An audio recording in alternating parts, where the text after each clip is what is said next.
একাদশ শ্রেণী ভর্তি নিয়ে অনেকে অনেক সমস্যা পড়ছো। যেমন এখন আমি একটি কমেন্ট দেখতেছি, এখানে বলতেছো যে আমি ফার্স্ট টাইম অ্যাপ্লাই করছি, এখন কলেজ আসছে বাট ভর্তি হয়নি, বা সেকেন্ড টাইম অ্যাপ্লাই করছি কোনো কলেজ আসেনি।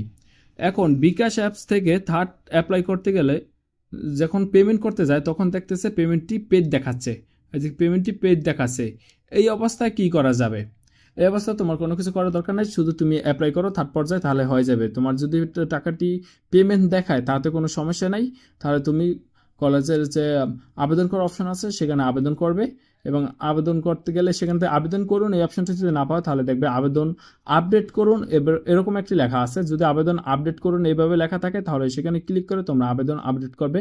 আবেদন আপডেট করুন এখানে ক্লিক করলে কিন্তু তোমাদের আবার নতুন করে কলেজ চয়েস করার অপশনটি চলে আসবে। আবেদন করুন এই অপশনটি এখন নাও থাকতে পারে।